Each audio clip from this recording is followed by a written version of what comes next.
What up, it's TJ, and today we're gonna be looking at Absolute Batman issue 19. And we start off with Scarecrow walking up to two men on a farm. And yo, just peep Scarecrow, this nigga has no shoes. His dogs are barking. Now he walks up to these two farmers and he just starts a casual conversation. He over here saying that he got his costume from a party store. But then it takes a quick ass turn for the worst. Scarecrow tell the dude in the red that the dude in the blue is smashing his wife. And at first dude don't believe it, and then he get a notification on his phone. It shows a video of the dude in the blue sneaking out of his bedroom. Dude in the blue trying to make it better, he like, it didn't mean anything, I swear. And as you're gonna see, those were his famous last words, because he then gets hit in his shit. And as this is going on, a plane is falling out of the sky. Then it cuts back, and as the dude in the blue is on the ground, dude in the red runs him over and grinds him up into bloody bits and pieces. He then instantly feels remorseful, and then the plane crashes. Then we get a panel of Scarecrow aura farming, and I know this supposed to be a cool aura farming moment and shit, but this dumbass just said maybe we can scoop him up and call the ambulance. Nigga, no, you're going to jail. You're serving life. But after that, we cut over to Batman, and he trying to get away from the cops. And as he's driving, we have a monologue from Alfred. In the past couple of weeks, this kid is shifting into an entirely new gear. I came back from MI6 to find him driven like never before. No friends, no distractions, nothing but Batman. Now, just to give a little bit of context, the reason that he's like that is because when his friends were involved, they got fucked up. And I'm not saying like got punched, got stabbed. No, they got deformed. One friend got 50% of his body burned, and the other got crushed from like 5'10"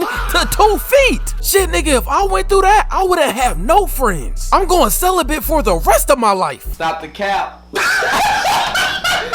the cap right now. But anyways, Batman hits a stunt jump over the cops. He ducks off into an alley, and then Harley Quinn's crew dismantle the Batmobile. Batman changes his clothes so that he looks homeless, and then goes to work. And I'm not saying that like in any joking way, like he literally has a job. But then we cut over to after work, and Bruce sees Waylon Jones, the friend that got turned into Killer Croc. Now they have a heart-to-heart for a little bit, and Waylon trying to figure out what's their next move. Bruce over here like, nigga, who is we? Are you speaking French? Waylon responds like, actually, yeah, I have been practicing my French. Sacre bleu, mademoiselle. Psych, nigga, there is only we now. You brought us in, and we can choose if we want to stay in. Bruce like, nigga, no. I love you though. Take care of yourself. Waylon over here like, yo, please don't leave. And then it flashes back to Bruce Wayne when he was locked up. And I am so glad it's Bruce instead of Waylon. I did not need to see another nigga in jail. But Bruce looked like he just got fucked up. But he also had to put in that he's putting belt to ass as well. But the reason he looks like that is because Falcone has hella people in there, and he also put him in prison. And every time that they meet the requirements of bail, they fucking raise it. And to get Bruce out, Waylon was thinking about selling the gym that he owns. Bruce like, yo, if you sell that gym, I don't fuck with you no more. I took Falcone's money, but I didn't just bet it on you. I bet it on all of us. If one wins, we all win. I save you, you save me, and we keep saving each other until we make it out. Crime Alley for life. And yo, I ain't gonna lie, I know the normal Batman has been around for longer, but I low-key like this version a little bit more because he's just more human. And yeah, I know Batman has like human characteristics, and he has a lot of human stories and shit. And I do understand if he was any more human, this nigga would not matter when the Justice League is around. But tangent aside though, we pan over to Batman looking at a broadcast of Jack Grimm the Fourth, otherwise known as this universe's Joker. But this nigga right here, yes,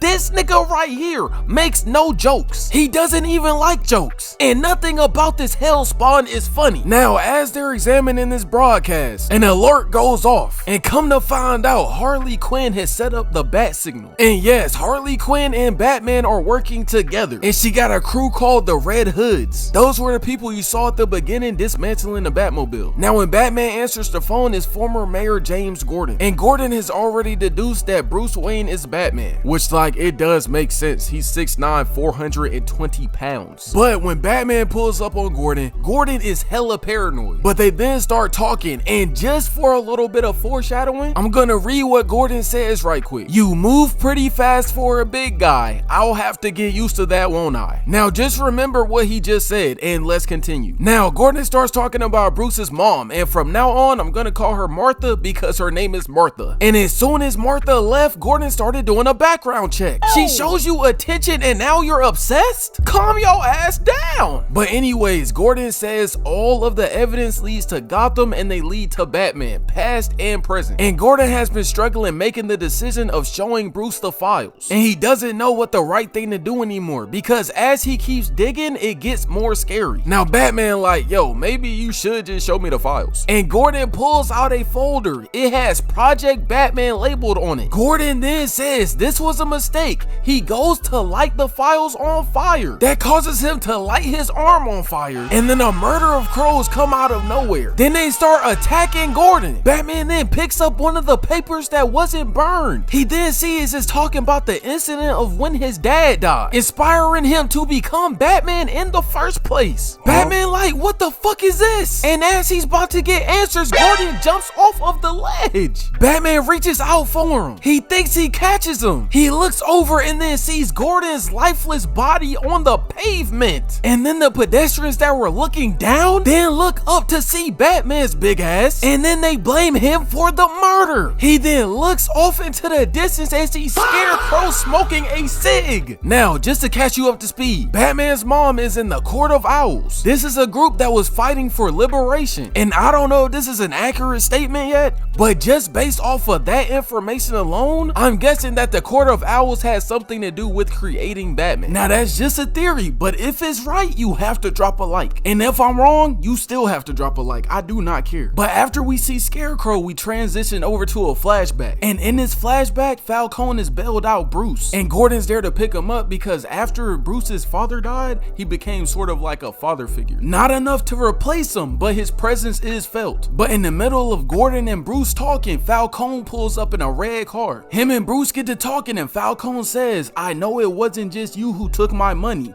It was her too. You're a little sweetheart Selena. Bruce like, fuck you, I'm going back inside. Falcone like, your choice, but the debt is yours and hers. Either you work it off or she does. Gordon like, Bruce, you don't have to get in that car, just come talk to me. But of course, Bruce gets in the car anyway. And then the flashback ends with Gordon saying, I'm here for you, son. And then we cut back over to Bruce and he's feeling a lot of emotions right now. And Alfred is trying to be there for him. And then we pan over to Barbara Gordon. And of course, she's not taking his death good either. But as this is happening, there is a breaking news alert all over Gotham. And they're saying that Batman killed James Gordon. And then Mayor Hill, he goes into a speech about Gordon. But then his speech is interrupted by Deathstroke. And I don't know what, but this nigga has clearly been through some shit. Literally, as he's talking, he's putting himself together. He's attaching his legs and he even has to put his face together. But anyways, what he says is, ladies and gentlemen, my name is Slade Wilson. Now you don't know me,